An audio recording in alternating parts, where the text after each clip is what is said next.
What were the economics of the Dance of the Dragons? Money management was one of the decisive issues in the war, so what happened?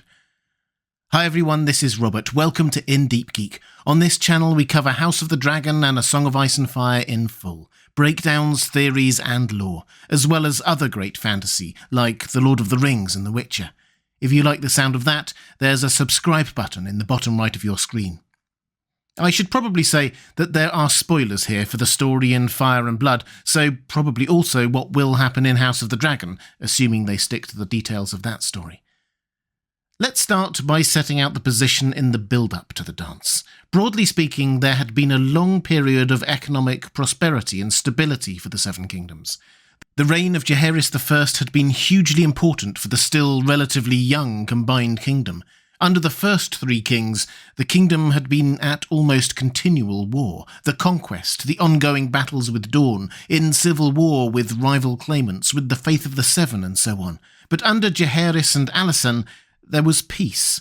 Not all the time, there were still some small conflicts here and there, but peace was the default, which allowed for the growth of trade routes and infrastructure projects, including important things like the creation of the arterial roads across the continent.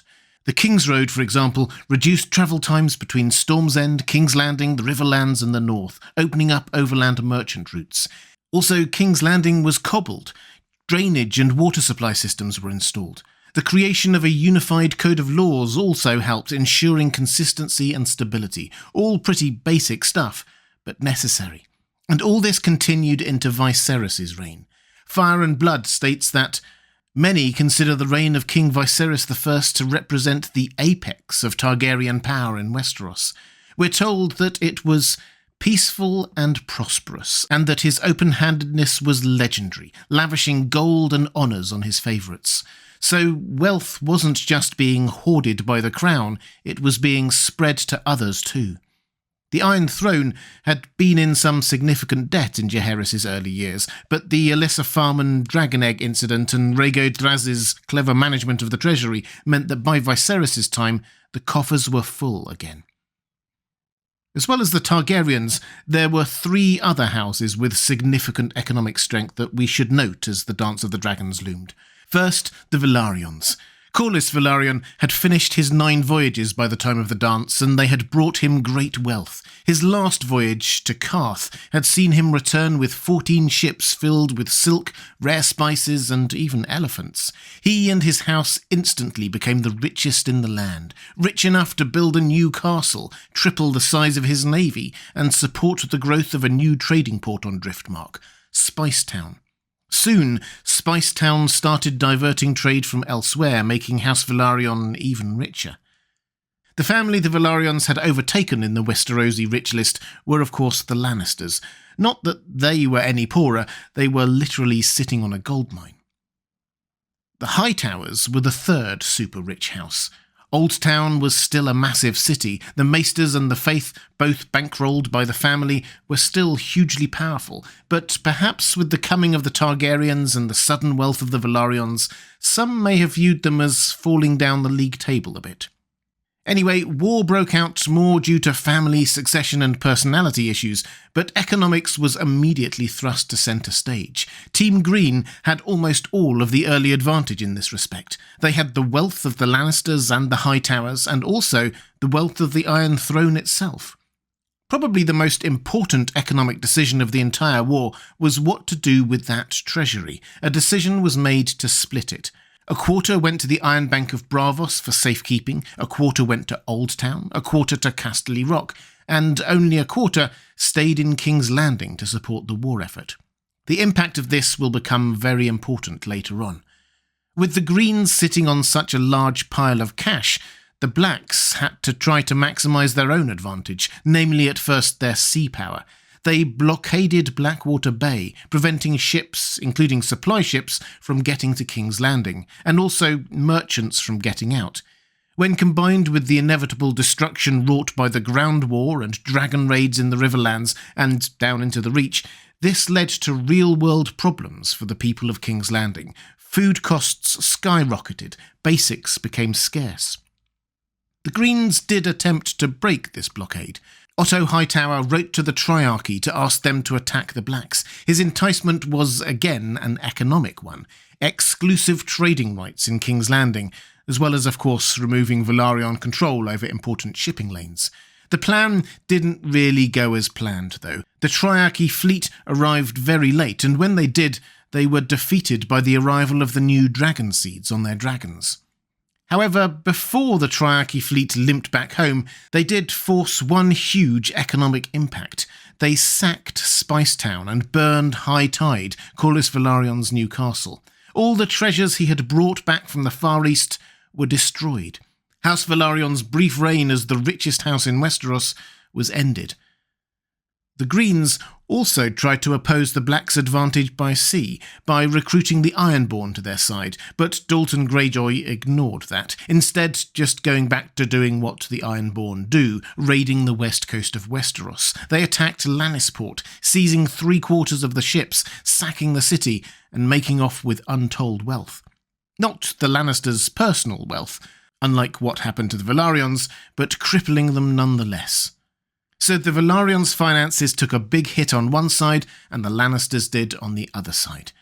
The big shift in power, though, happened when the Blacks took King's Landing. This should have been a major victory for them, and they considered it as such at the time, but if you start joining up the financial and economic dots of what had been happening over the previous year or so, it becomes apparent that this instead presented them with a huge problem. The only really rich part of the Black Coalition were House Velaryon, and they had just lost their wealth. The other big hitters were the Arryns, the Starks and the Manderleys, but they were far from the action and wouldn't play a big role until later. So Team Black needed cash to keep fighting this civil war, and added to which, taking King's Landing was a bit of a poisoned chalice. Their economic blockade of the city had been very successful.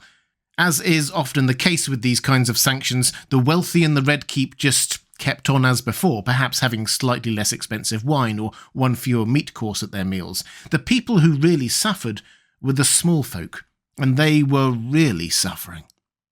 No doubt the Blacks were hoping that they could cover all this with the Iron Throne treasury when they took the capital, but remember what I said earlier about the importance of that decision to split the money between Old Town, Castle Rock and Braavos?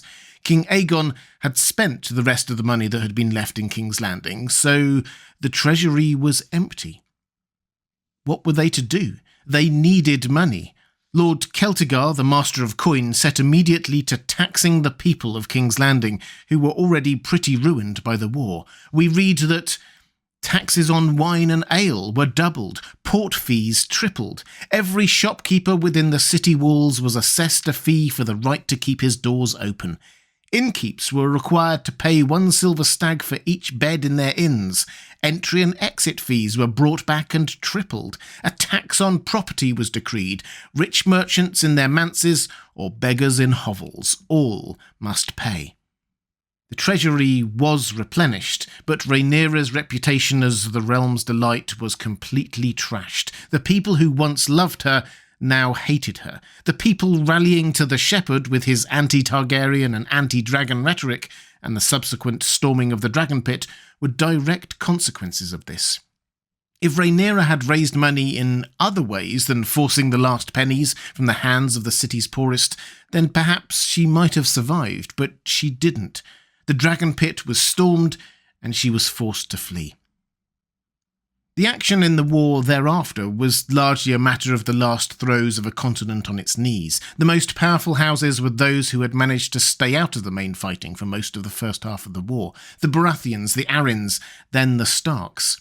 And the end of the war was, as much as anything else, achieved by sheer force of will, by those who had seen its horrors and had simply had enough. But what about the economic impact of the war?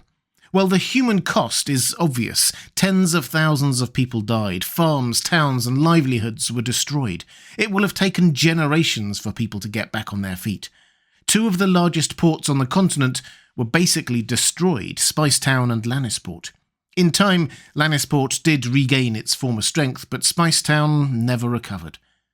The Targaryens obviously clung on to power, though the loss of dragons and much of the family crippled them for a time.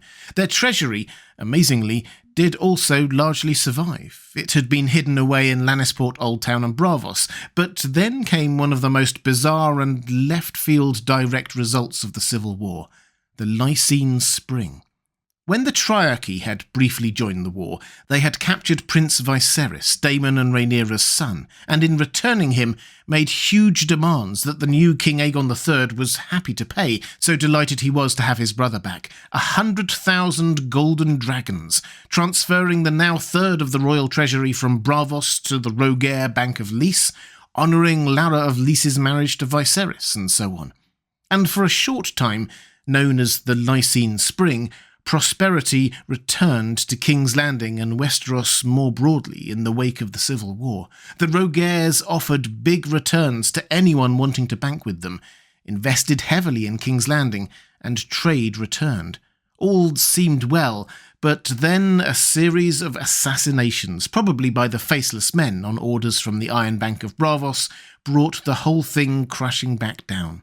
The Rogaire Bank of Lys collapsed, and all those who had invested lost their money. In reaction, back in Old Town, the Hightowers, who hadn't invested, decided to set up a bank of their own, which would bring them even more wealth in the long run. Which brings me to the counterintuitive conclusion to all of this. The standard answer to who won the Dance of the Dragons is that everyone lost, or perhaps, from another perspective, Daemon Targaryen won. His children, and pretty much only his children, were the Targaryens to survive, after all. But from an economic perspective, the people who won, or at least lost the least, were probably the Hightowers. The Targaryens might have stayed in power, but they never again gained the same wealth they had before the dance. The Velaryons started the war the richest in the land and ended it back down to the level they were before. The Lannisters would recover in time to become the richest in the land once more, but the destruction of Lannisport was a grievous blow. The Baratheons, Arryns and Starks all stayed roughly where they were, but the Hightowers not only didn't suffer much by way of damage to their own city, they also used the chaos of the aftermath of the war to set up a bank, which made them richer still. Whisper it, but the only major house that really benefited from the Dance of the Dragons was House Hightower. If you'd like more strangely nerdy videos about the economics of fantasy worlds, please click on the link on the left of your screen, or if you'd like to support this channel, then the best way to do that is by clicking on the link to my Patreon page on the right of your screen. That's all for this time. Thanks for watching. I'll see you again soon.